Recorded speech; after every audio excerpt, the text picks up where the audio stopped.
त्योहार का मौसम हो या घर में शादी ब्याह, चीनी की खपत अचानक कई गुना बढ़ जाती है। अक्सर लोग बाजार में बढ़ती कीमतों से बचने के लिए या फिर सहूलियत के लिए एक साथ 1 से 2 बोरी या 50 से 100 किलो के आसपास चीनी खरीद लेते हैं। आप में से बहुत सारे लोग ऐसा करते होंगे।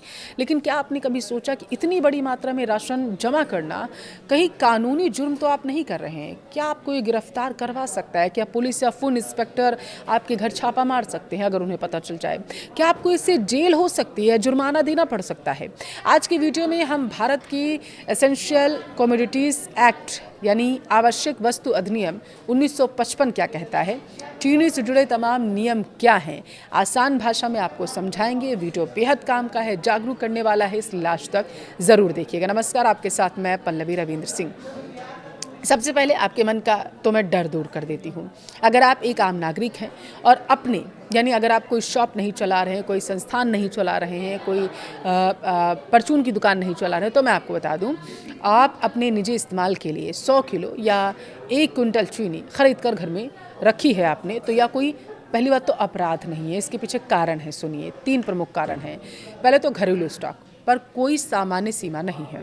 भारत में आम परिवारों के लिए घर में राशन का स्टॉक रखने की कोई ऐसी कानूनी सीमा अभी तय नहीं की गई जिससे 100 किलो चीनी रखना अवैध माना जाए, क्योंकि इस समय बहुत सारे सोशल मीडिया पर फेक खबरें चल रही हैं, इसलिए उन पर गौर मत करिएगा।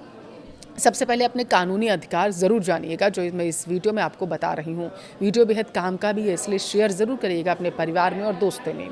दूसरे नंबर पर आता है मकसद क्या है आपका स्टोरेज करने का। आपका मकसद निजी खपत है, जैसे शादी, पारिवारिक कार्यक्रम या पूरे साल का पारिवारिक कोटा, तो ये भी अपराध के दायरे में नहीं आता है, क्योंकि जाहिर सी बात है, अगर आप पूरे साल का कोटा रख रहे होंगे या फिर शादी ब्याह आपके घर में होगा तो चीनी आप ज़्यादा ही लाएंगे खाना वाना बनाने के लिए। तीसरे नंबर पर मुनाफाखोरी या अभाव आता है। आप इसे बाजार में महंगे दामों पर दोबारा बेचने के लिए जमा तो नहीं कर रहे हैं, इसलिए 100 किलो चीनी घर पर रखने से ना तो कोई जुर्माना लगेगा और ना ही गिरफ्तारी होगी। तो फिर यह जमाखोरी का कानून बना किसके लिए है और यह कहाँ से आता है? इसके लिए हमें समझना होगा आवश्यक वस्तु अधिनियम, जो मैंने अभी आपको बताया 1955 यानी कि ECA 1955 कहता क्या है। यह कानून सरकार को अधिकार देता है कि जब देश में किसी ज़रूरी चीज़ जैसे कि चीनी, दाल, तेल कुछ भी हो गया, अगर किसी चीज़ की कमी होती है या कीमतें बहुत ज़्यादा भागती हैं, बढ़ती हैं, तो सरकार उनकी सप्लाई यानी डिस्ट्रीब्यूशन, स्टोरेज को कंट्रोल कर सकती है।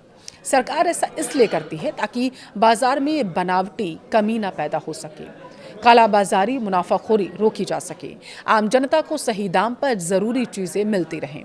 लेकिन इस कानून का दायरा मुख्य रूप से कॉमर्शियल सप्लाई चेन यानी सप्लायर, डीलर, व्यापारी, मिल मालिक पर लागू होता है, ना कि घरेलू किचन पर। व्यापारियों और थोक विक्रेताओं के लिए नियम बिल्कुल अलग हैं और बेहद सख्त भी हैं। जब कोई व्यापारी चीनी का कारोबार करता है तो सरकार समय समय पर स्टॉक लिमिट तय कर सकती है। परिस्थितियों के आधार पर एक डीलर के लिए अधिकतम स्टॉक लगभग 4000 क्विंटल तक है। व्यापारियों को न केवल सीमा में स्टॉक रखना होता है, बल्कि तय समय के भीतर उसे बाजार में बेचना भी होता है। अगर कोई व्यापारी तय सीमा से ज़्यादा माल रोकता है, स्टॉक करके रखता है, तो इसे कानून जमाखोरी की श्रेणी में रख देता है। इसके तहत स्टॉक जब्त हो सकता है, लाइसेंस भी रद्द हो सकता है। आपने देखा होगा जहाँ पर भंडारण होता है, जैसे राशन की दुकानें हो गई, परचून की दुकानें हो गई, वहाँ पर समय समय पर जाँच भी होती रहती है कि आप पूरा राशन जो आया है लोगों तक पहुंच रहा है या नहीं, कहीं स्टॉक करके तो नहीं रखा जा रहा, ताकि इसे बाज़ार में ऊंचे दामों पर बाद में दूसरे बैकडोर से बेचा जा सके। जेल तक का सज़ा इसमें है, हो सकती है, आपको पता है।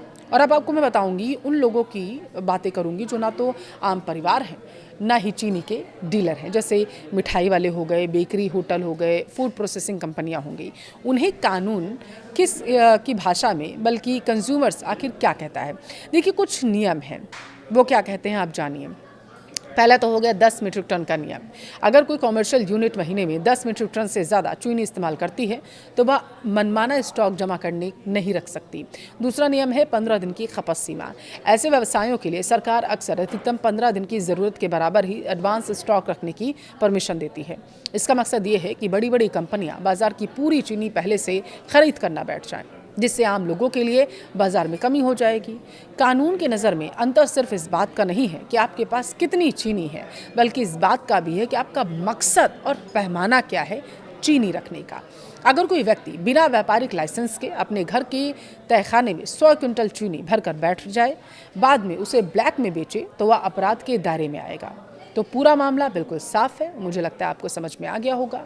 अगर आपके घर में शादी है, बड़ा फंक्शन है, आपने महीने या साल भर की बचत के लिए 100 किलो चीनी खरीद ली है, तो आपको किसी कानूनी कार्रवाई या पुलिस से डरने की बिल्कुल ज़रूरत नहीं है। बस एक बात का ध्यान रखिए, खरीदते समय पक्का बिल ज़रूर लें, ताकि स्रोत का लेकर कोई संशय ना रहे, ज़रूरत पड़ने पर आप उसे दिखा भी सकें।